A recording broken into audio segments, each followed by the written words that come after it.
Hey YouTube, what's up? This is JC Modern Warfare, and today we're going to be taking a look at the origins of PBS Kids. In my last video I talked about PBS and how PBS has impacted my life so much, and we talked about some of my favorite shows from PBS. Well, in this video we're going to be taking a look at PBS Kids and how PBS Kids has impacted my life, and also how PBS Kids got its start back in the 1990s. So get ready for another video. It's JC Modern Warfare. Let's do this.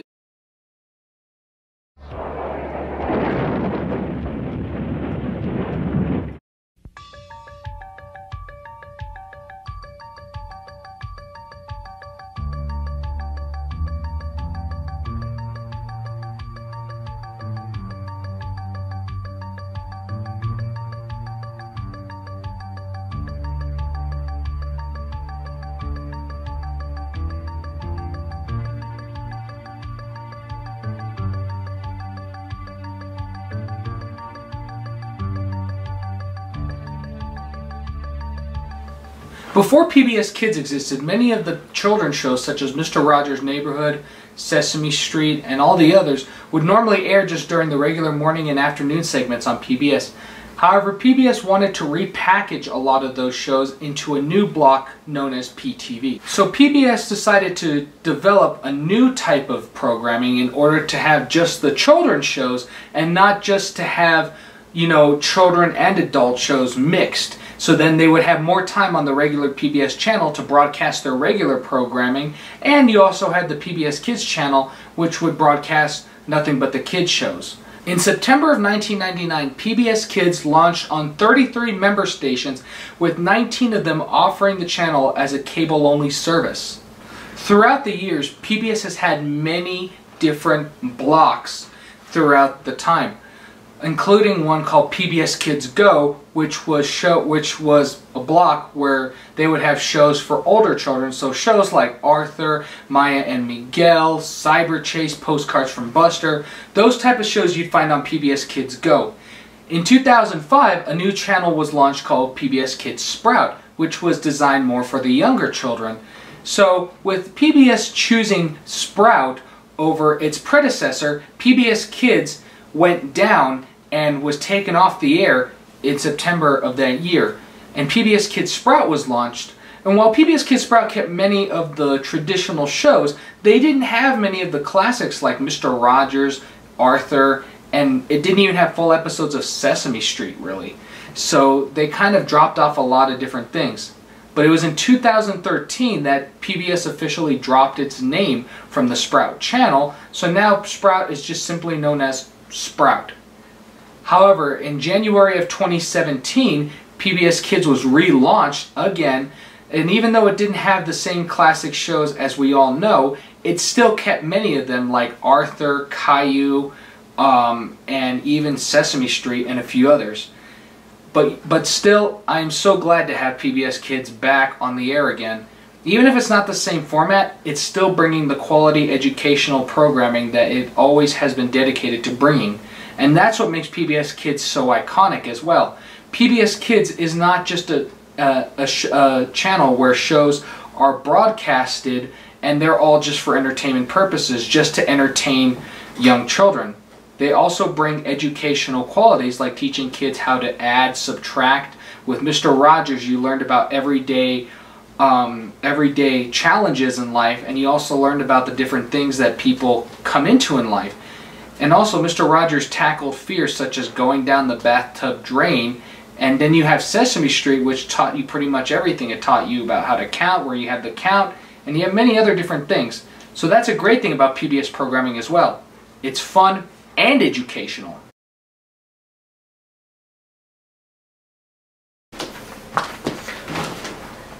My experience with PBS Kids has many vivid memories of me acting out scenes from the shows and talking back to the TV as well. And then we got... sorry? Hey Jonathan, I think we might have a clip of that. Oh, no. I think we're okay with that though, thank you. Please, don't show the clip. I can't hear you. What? I can't hear you. Don't roll the clip. No, I said don't roll the clip. No, you know! Look, Ma, it's Elmo, it's Big Bird, it's Big Bird, it's Big Bird. It's square. Slides and guys, 4 sides, it's a square, it's a square. Look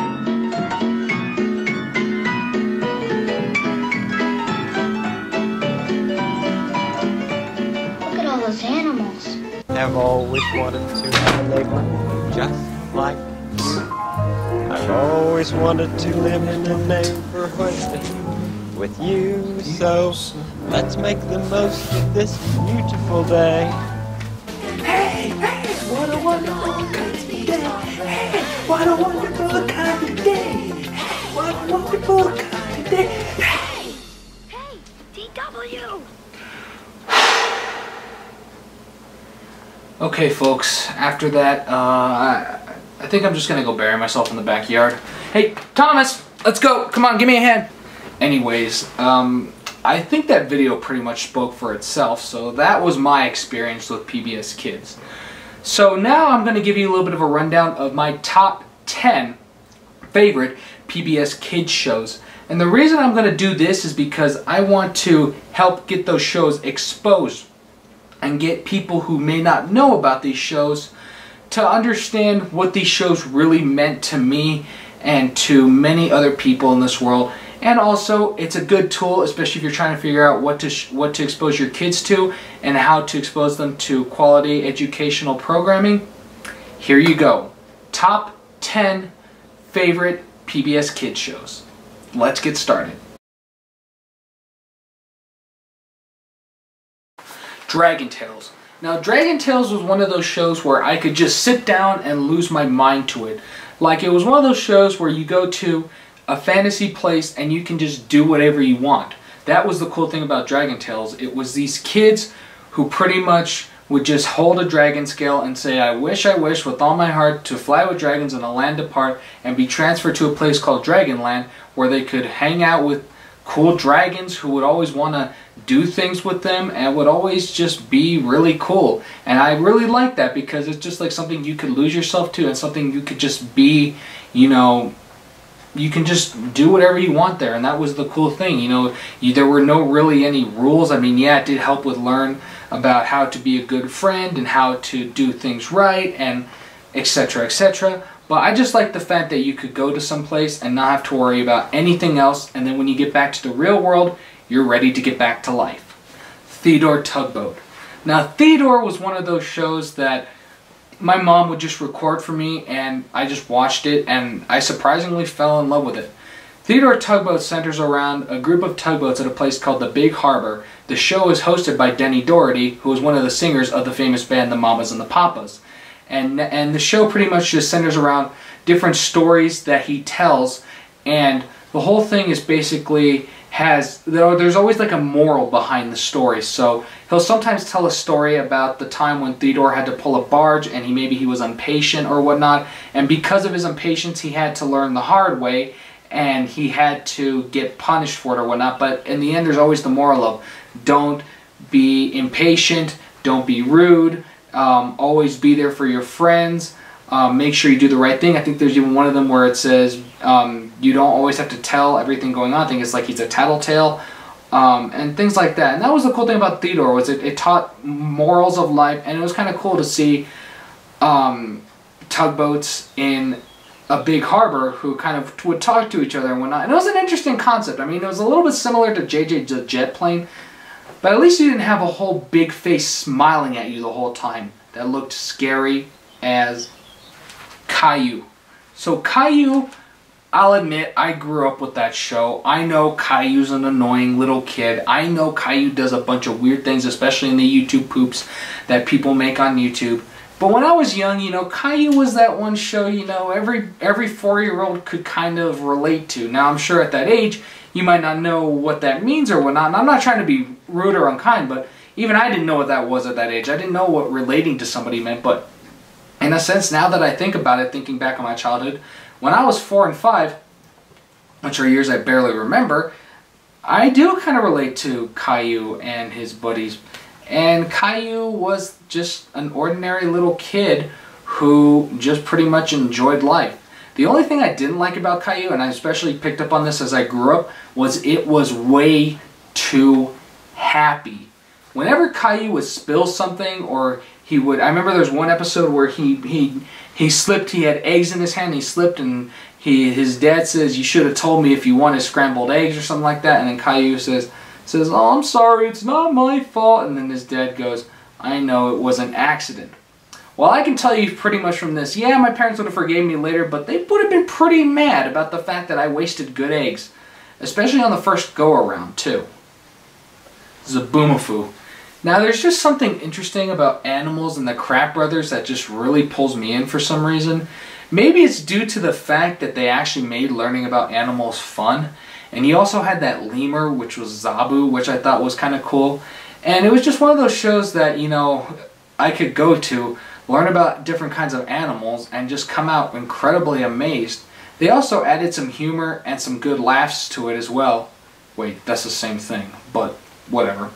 And they also they even had, I think, one episode where they had children from a school come in and they learned about humans as well. Zoom.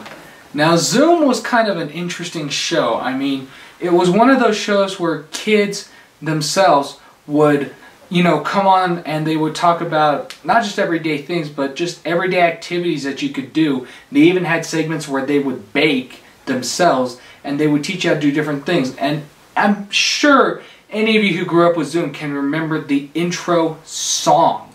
I mean, come on and Zoom, come on and Zoom. I mean, how can you not forget that? It was just such a cool experience. It wasn't just about kids telling you how to do things. It was actually them doing things, and it went to prove that you could pretty much do whatever you wanted to do as long as you tried. Bill Nye the Science Guy. Another show with a catchy tune. Bill Nye the Science Guy. Bill. I'm sure all of you can remember that, especially if you grew up with Bill Nye the Science Guy. But Bill Nye was just, not only did he teach about science, but again, he added lots of humor and he made it to where a kid could watch, enjoy, and understand it.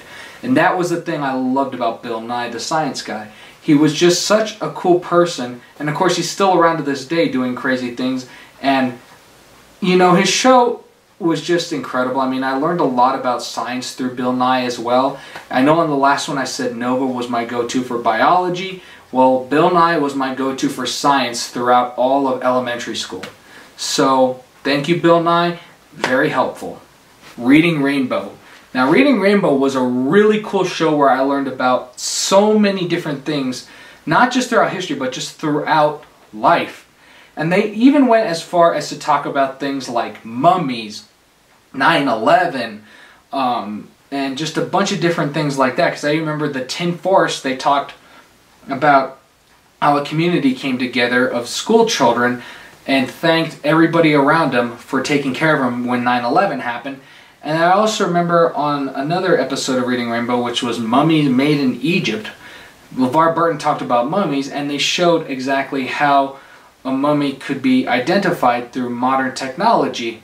And so that was really cool. And mummies usually are the things of horror movies too, but they actually brought it and showed that it could be a science and it can be a learning experience as long as you don't put it and watch all these crazy horror movies and think of it that way. You can actually learn a lot. Reading Rainbow also had some really cool episodes too. It wasn't just a story time show. It was a show about story time, but also brought some really good educational values. Like my favorite episode, for instance, Bread is for Eating. Bread is for Eating was the book, and then he went about how to make breads from different cultures, you know, how different breads are made and whatnot. And that's how the whole setup of Reading Rainbow was. It wasn't just a story, but it was also learning as well. And that's what I loved about it. Arthur. Arthur is probably one of my favorite shows to this day. Now, that's saying a lot, especially for the fact that Arthur's a cartoon and as well. But the thing I loved about Arthur was they didn't bullcrap with you. They didn't make anything up. They kept it as real as they could. I mean, because there are some episodes of Arthur where they deal with some serious things. Like there's one where Mrs. McGrady gets cancer. There are some Arthur episodes where, you know, Arthur and his friends have to deal with things like the school catching on fire and how everybody deals with it. And even, you know, with the holiday episode, it shows with how Arthur has to deal with holiday stress and not just all that happy, oh yay, I'm getting gifts and everything, but Arthur gets to see the stressful side, you know, of the parents who go and buy the gifts. And everybody else, you know, how stressful it is to set up a Christmas dinner and everything like that. And he also learns about different holidays. And this is the other thing I loved about Arthur. It wasn't just everybody celebrating one holiday or one tradition. You have many of them throughout. Like you had Arthur, who I'm guessing was Christian because he celebrated Christmas. You have Brain, who was African American, who celebrated Kwanzaa. You had Francine, who was Jewish, who celebrated Hanukkah. Excuse me, I should know that. But anyways, that's the thing I loved about Arthur. It was so diverse and it didn't kid with you. Even when Arthur would get in trouble, there was one episode I remember his mom called his middle name, and that's pretty much how I got it whenever I'd get in trouble as well. So Arthur, good job with that. Sesame Street. Now Sesame Street was a show I didn't watch every single day on PBS, but Sesame Street is a classic and nevertheless is a show I did grow up on. And I remember a lot of the characters, on Sesame Street, where they're just so memorable. Some of them being Jim Henson's Muppets, like Kermit the Frog, and a few others of them. And then some of them are original Sesame Street characters, like Big Bird and Oscar the Grouch, and many of those kind of characters. And everything about that show is just memorable. There's lots of classics from that show, such as the sitting on the boat, I shouldn't call it a skit, but segment, just sitting on a boat on a lake, I just came out to see if you need, I think something like that. I think I came out to see if you needed a break. There's the classic squares, a square, 4 squares, stuff like that. I'm trying to think what other classic segments from Sesame Street. Oh, I got a new way to walk, walk, walk, I got a new way to walk. Walk, walk, and of course there was the count, which is 1 apple, 2 apple, stuff like that. Really cool. Sesame Street also taught a lot of values, like they taught how to count numbers, and it was kind of your basic elementary school care package kit. You learned about your basic things. You learned basic ABCs, you learn basic 1, 2, 3s and whatnot, and of course at the end of every episode, Sesame Street's been brought to you by R and U and by the number 20, verbatim. And that's the thing I loved about Sesame Street. It was designed more for younger children, but it was very much so needed. Before I get to my number 1 pick, I want to share with you some honorable mentions that did not make this list, but nevertheless are still classic PBS Kids shows. And I feel if I don't mention them, a lot of people on YouTube are going to kill me in the comment section. So, here we go. Honorable mentions are as follows. Barney, unfortunately. Between the Lions. The Magic School Bus. Clifford the Big Red Dog. The Berenstain Bears. And the Big Comfy Couch. Another honorable mention I will throw in, even though I didn't really grow up with it as much, was the Electric Company and 3-2-1 Contact. And my number 1 pick for my favorite PBS Kids show, Mr. Rogers' Neighborhood. That was a show where a kind gentleman would come in, offer his time for 30 minutes, and would treat you like a human being. He didn't treat you like you were some dumb kid who didn't understand anything. He treated you like a human being. He felt that kids understood different things. He knew that kids would know when they're scared and when they're not, and he knew how to cater to those attentions. Now, of course, Mr. Rogers was the show I was just sit in front of the television and watch all day long. Mr. Rogers was that guy who would come in and just sit and be my neighbor for a little while each day. Mr. Rogers was like a second father to me. He was such a kind, calm, and gentle voice that he almost comforted me in a way, and even to this day I still go back and watch episodes of Mr. Rogers' Neighborhood just to keep my brain sane from all the crazy things that go on in this world.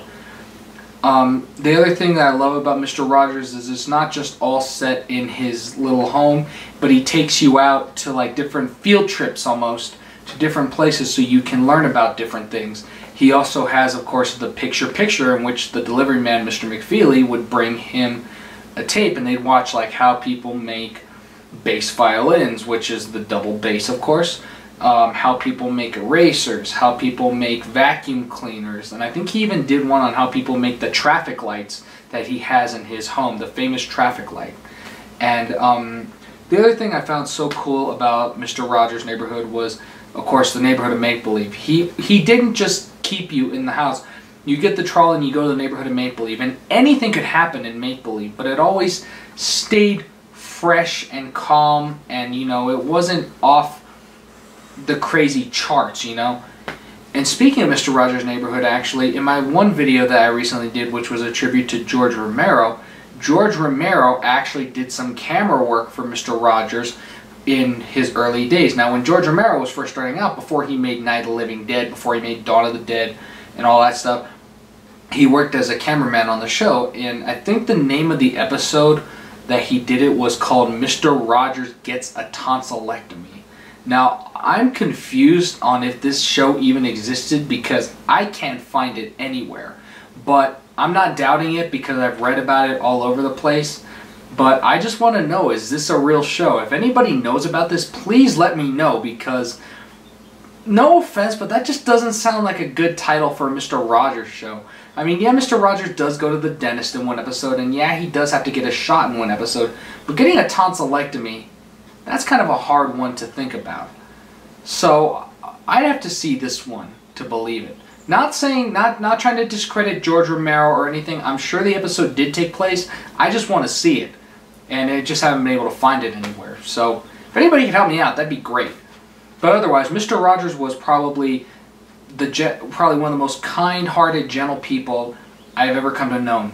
I didn't even have to know him personally. Just him talking to me through the TV was enough to help me out. That's all I needed. So thank you very much, Mr. Rogers. You did a wonderful service to me, and I will always treasure your memory, and you will always be in my heart.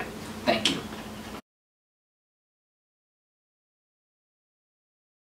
PBS Kids is a channel devoted to bringing quality educational television to children, adolescents, and even some adults alike.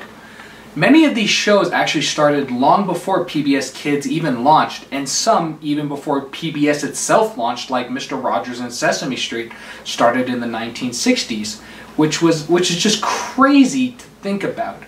Now, I am willing to admit that I still occasionally go back and watch some of these old PBS Kids shows. It calms me, it keeps me sane, and it always reminds me that there's somebody there to help, and that somebody's always there, and it just reminds me of how special I am.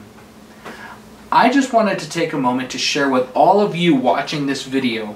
Doesn't matter how old you are, doesn't matter what you are like, but this message is for you, and this is something that Fred Rogers would tell me all the time at the end of his visits.